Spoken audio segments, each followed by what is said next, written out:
Okay. Welcome, Jean-Claude, to our question and interview session. Good afternoon. Let's take a thank you for joining us. We'll just start off straight away. We've got one question. First question. Part of our task was to research you a little, so we've dug a bit deep. First question we'd like to ask is: we've noticed that you possessed both jobs in the oil sector as well as being involved in telecoms. We're interested in knowing what inspired you and swayed you away from there and towards a career in lecturing. If I think back of what I did, it was always to do about software engineering, even for the oil. So I've always been a soft eng, and so it's really it was not a move from it. It was just a different interest into software engineering. Before I started RGU, I was involved in a research company working on a neural network for about 10 years, and that's what really drove me into doing a master and then a PhD, because I really love that side of programming and science. Yeah. Okay. So it's always been there. Do you wish you'd made the move sooner, or do you feel it was the No, right time? no. I think there is an evolution in your skill which has to take time. My 10 years in neural network, for instance, really brought me into my current PhD studies. Really, I can imagine. So. And your PhD was in cognitive science? Indeed, and genetic algorithm. Okay. And we also read that you're still carrying out a thesis for that? Yes, I'm completing the thesis. Because I've been lecturing and been quite busy with that, I had to slow it down a little bit. And but I've published papers and stuff like that, so I'm quite happy the way it goes, but I need to complete it. And, should be quite soon. Yeah. And what do you hope the outcome is when you do complete your thesis? Well, I don't want things to change that much. I did the PhD because I wanted to, I realized I like academia and I definitely like being a lecturer and also being involved in research. And a post like I have just now give me really exactly what I was always looking for. Yes. And then stemmed from quite a long time. 20 odd years ago I was in Aberdeen University, and I've always wanted to be a lecturer. So at the end of the day, it's just coming back to an old idea. So you changed allegiances and came to RGU. I take it you like Aberdeen as a city? I've been here for 30 odd years now, so I'm only French because the silly accent I've got.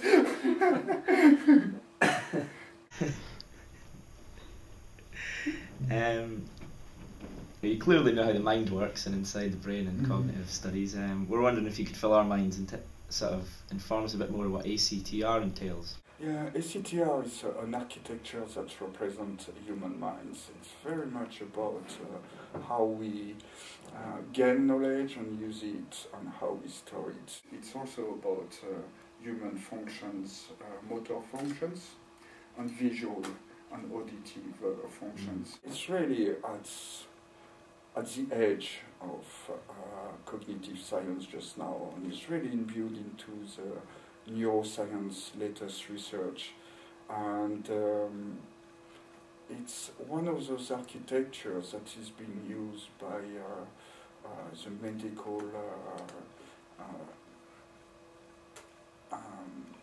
staff as well, like the MOD uses that to actually simulate human beings. There've been flying planes and things like that with ACTA, and what's the problem with it is you need to create a model, and that is really time consuming and it's quite complicated, which is why lots of people don't use it. But once you get used to it, you can actually see, you can simulate a human mind in specific tasks. For me it's very good because my research is about optimizing computer interfaces. So instead of asking people to do the test, I use Acta to do those tests. And instead of taking a major, involving a huge amount of folks, I involve a piece of code, but I get the same result. So it is an architecture that really simulates how we think. It sounds like there's a lot of modern technology involved in it as well. Indeed. Yeah. Like for instance, my PhD used genetic algorithms, so I simulate nature. It's based on DNA.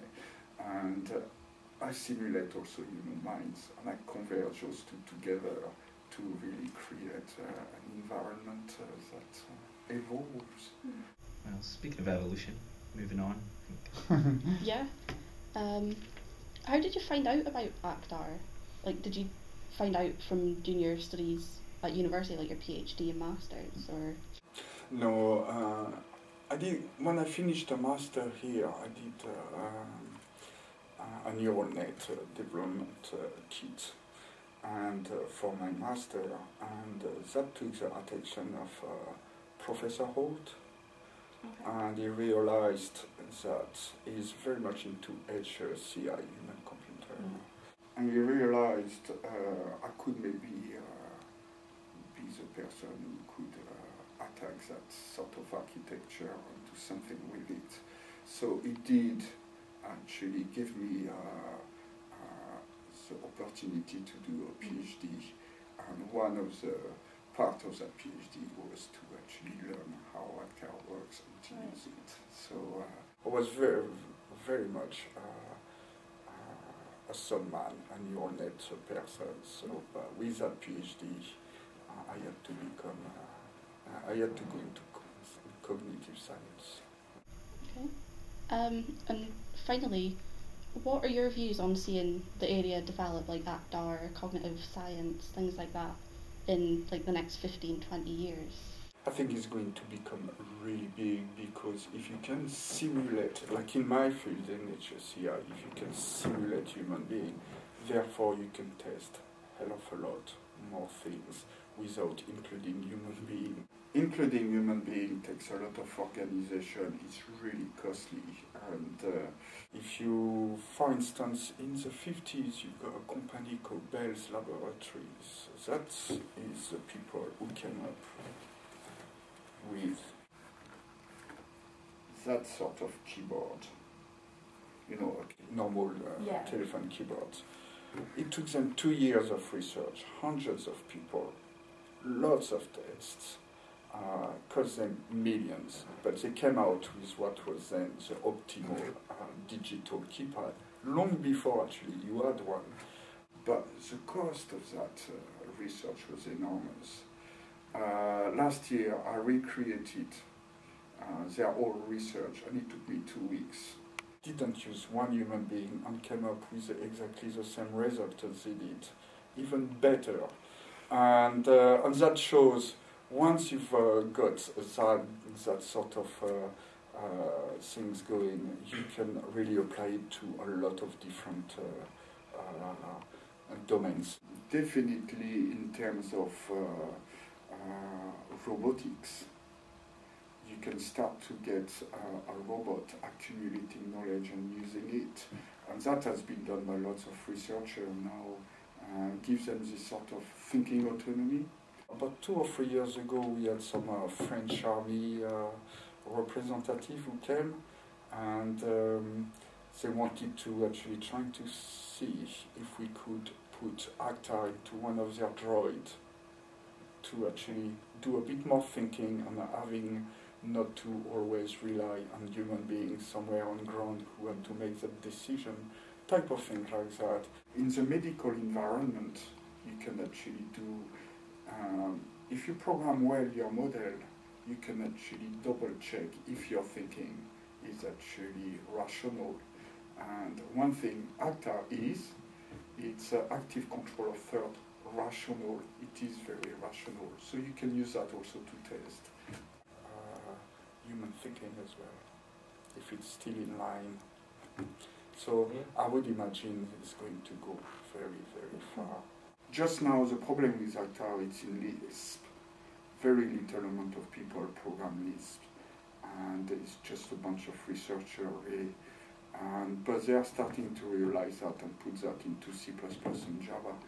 And when that is done, that is going to create new avenues. So it's going to be massive in the next 15 years, I would imagine. You might have a washing machine with Actar in it. Well, we heard it here first, eh? No, I suppose a few folks have been thinking about that long before, like Professor Anderson, who actually created Actar. I knew it was going to go very far away. That draws us close to the interview. Thank you very much. Yeah, no problem. Thank you very much. Yeah.